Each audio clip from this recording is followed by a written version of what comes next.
Hello everyone, and today we're going to step beyond our normal square roots and go into breaking down radicals beyond the square root.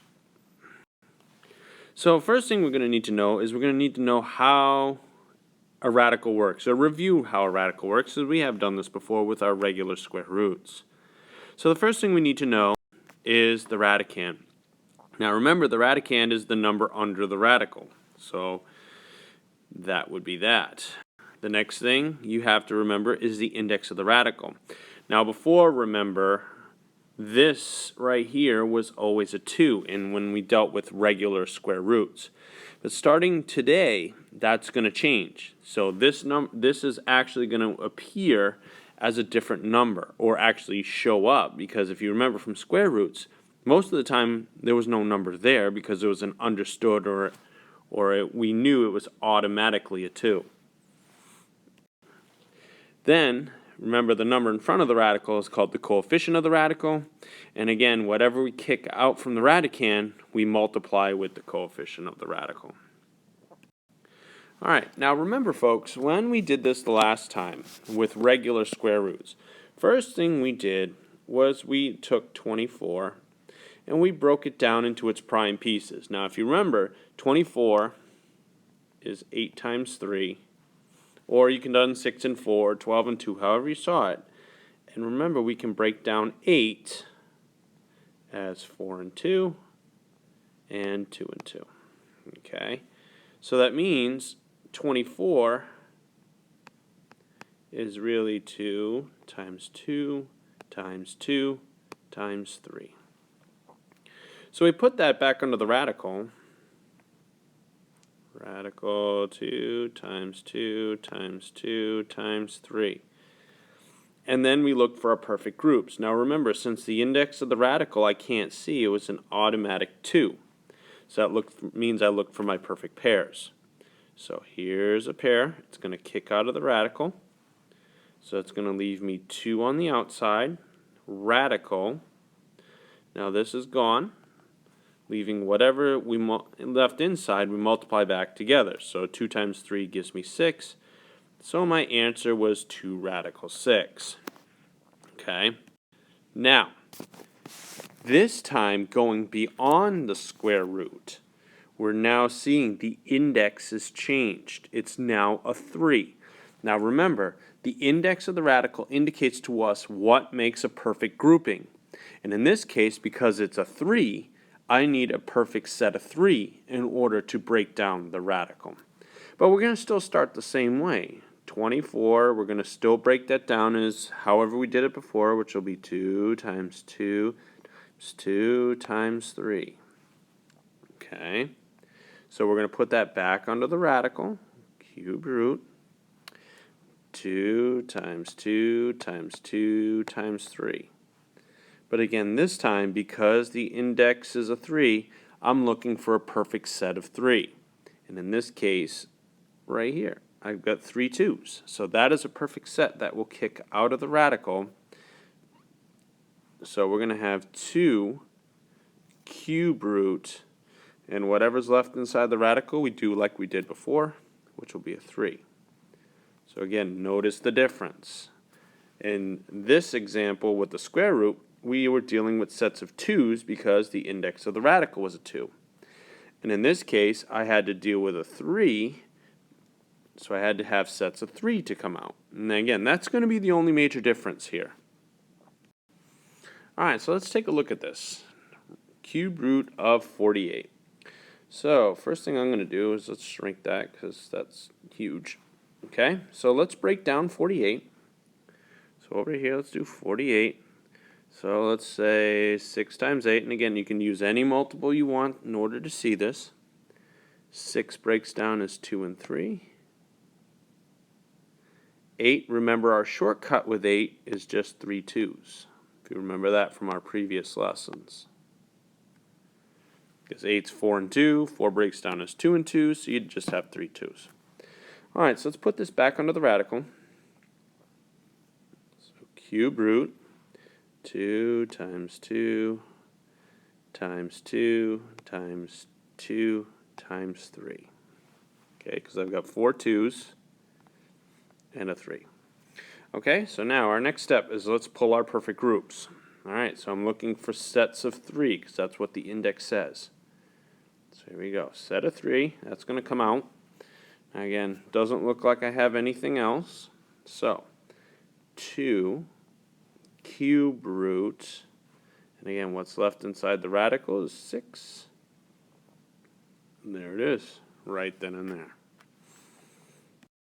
Alright, so I'm going to let you try this one on your own. I'll give you about a minute, and then from there, we will come back and talk about it. Now again, I do warn you, remember the index of the radical here is a 4. So you're going to be looking for perfect groups of 4. So I'll give you about a minute, and then we'll come back and talk about this one.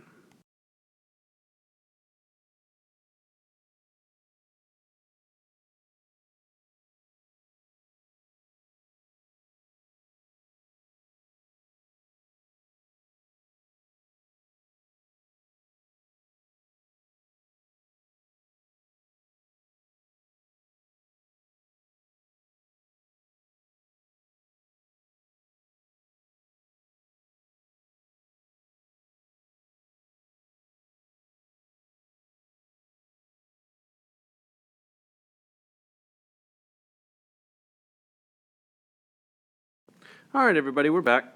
Alright, so again, first thing I'm going to do, I'm going to scooch this over here. So let's break down 160. Alright, so when I look at 160, I see 4 and 40. And again, you could have done this any way you want. 4 is 2 and 2, so that's all done. 40 I know is 8 and 5, so 5's all done. 80 is 3, 2, or 8, I'm sorry, not 80, but 8 is 3 2s, so 1, 2, 3. Alright, so let's create a radical, 4th root. Okay, so I've got 1, 2, 3, 4, 5 2s, so 1, 2, 3, 4, 5, and I've got a 5. Alright, so let's look for my groups. I'm looking for sets of 4 this time. 1, 2, 3, 4, right here. So I'm going to kick that out of the radical, because that's a perfect 4th. And looking inside here, I don't have any other perfect 4th groups. So let's put it all together. We're going to have 2 4th root of 10. And there it is. Piece of cake. Alright, so again, here's our next one, cube root of 128. So again, I'm going to give you about a minute or so work on this. Again, remember you can leave the video running, because I'll just step away, let you work on it. So give this one a try. We'll see how you do.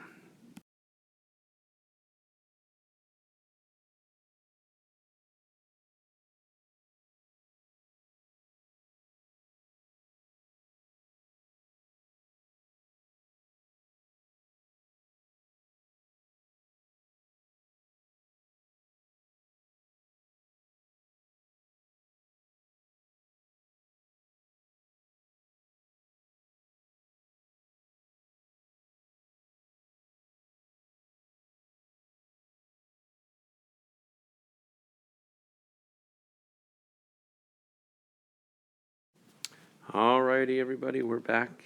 So I'm going to shrink that and move it over so I can have room to work. And again, notice I'm dealing with a cube root. Alright, so let's break down 128. Alright, 128 is 2 and 64. 64 I know is 8 and 8. So 8 is 3 2s. 3. And another 3 2s. So we've got all these 2's here. Okay? So here we go. Cube root. And I've got 1, 2, 3, 4, 5, 6, 7 2's. 1, 2, 3, 4, 5, 6, 7. Alright, so let's pull our perfect groups of 3. 1, 2, 3. So there's 1, 2 kicking out. 1, 2, 3. Here's another group of 2 kicking out. Let me scribble those. And that's all I can do to this. So, again, we're going to put this all back together again. So, 2 times 2 on the outside gives me 4 cube roots. And it's always important you put the index back. And then all that's left inside is 2. So there it is. All right, now this one I want to talk about a little bit first, because you have to be a little bit careful. Because a lot of you started already looking at this going, oh, this one's going to be easy because of the negatives. I can't have negatives under the radical. But remember, folks, what we're dealing with here is a cube root. Now, cube roots, remember, mean perfect groups of 3. So if I take, for instance, a -1 and times it by itself 3 times, negative times a negative is positive, times negative gives me another negative. And so you can have a negative under the radical when your index is odd. Now, so some of you are wondering, well, why didn't it work before? Well, again, think about it. If you were dealing with a square root, that means your index was 2. -1 times -1. And if you multiplied these together, you got positive. So there was no way you could have a negative under the radical when your index is even, because it always comes out to be a positive result. Okay, so that's the difference. Remember, if the index is odd, you can take out a negative. If the index is even, that creates an imaginary root, which we will get to in a future lesson. Okay? So, then some of you are probably wondering, well, how do I deal with that now? Well, let me get rid of this and I'll show you. Just bear with me a second. Okay. Almost gone. I know some of you probably see all the marks and it drives you cuckoo. All right, here we go. So again, first thing I'm going to do is, because I know that this negative right here is going to kick out as a -1, I'm going to take it out first. So that way, I don't have to worry about it anymore. So it's already taken care of. It's outside the radical as a -1. So let's break down 56. 7 and 8. 7's all done. 8 is 3 2's again. 2, 2, 2, and a 7. So I'm going to put this together. -1 cube root. And I have 2 times 2 times 2 times 7. So I'm going to take this out as a 2. All right. So I'm going to multiply these two pieces together. So that gives me -2 cube root, and what's left is 7. So again, you've really got to be careful with those negatives, because before, like I said, you're assuming that it's no solution or an imaginary root if you've gotten that far. But when the index is odd, you can have a negative under the radical. It just kicks out as -1. All right, so I'm going to let you try this one on your own. I'll step away for about a minute, and then I'll come back and talk about it.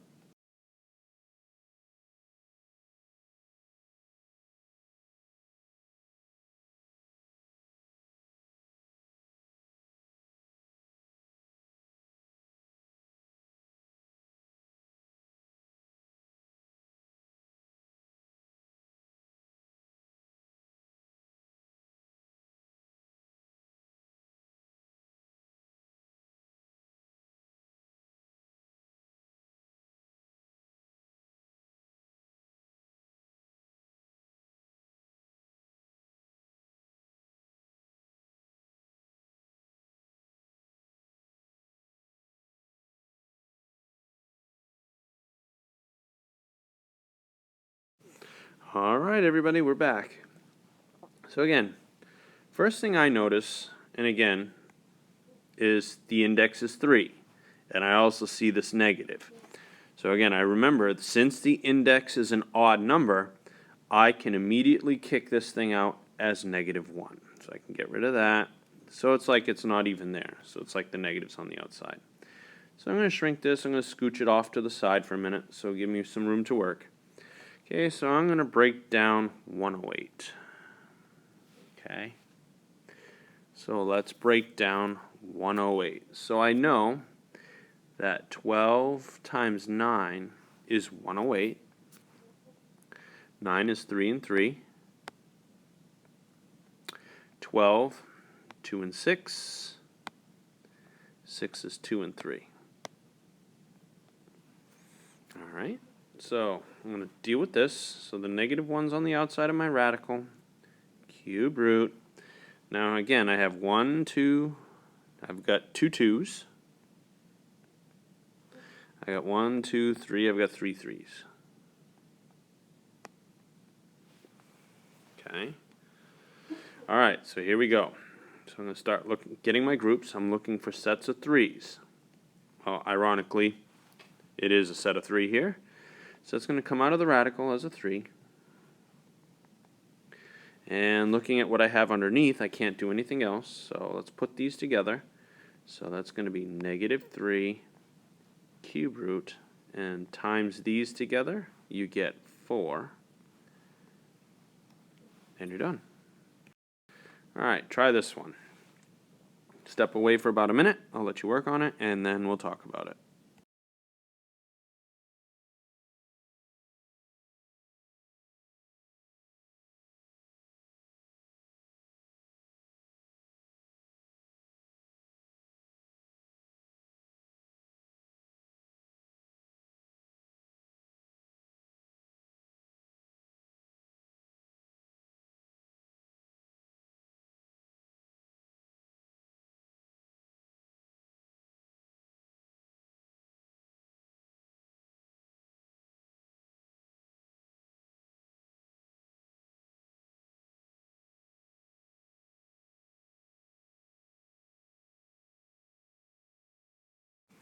Alrighty, folks, we're back. So again, what I'm going to do is scooch this off to the side a little bit. Okay, so here we go. Now again, index of my radical is a 4, so I'm looking for sets of 4's. But first thing I need to do is break down 162. So 2 and 81. 81 is 9 and 9. 9's go 3, 3, and 3, 3. Okay, piece of cake. Whoops, kind of trounced that 3 over there a little bit, but that's okay. All right, so here we go. Fourth root of, we have 1, 2. I've got 4 3's. 3, 4 3's. All right, I'm dealing with a fourth root, so I'm looking for perfect fourths. So here we go, right there. This kicks out as a 3. And looking what I have nothing left underneath. So my final answer is going to be 3 fourth root of 2. Done.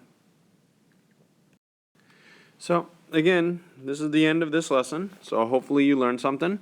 And make sure you join me for the part 2 of going beyond square roots when we start multiplying and dividing and having fractions when we're dealing with anything above a normal square root. So talk to you later then.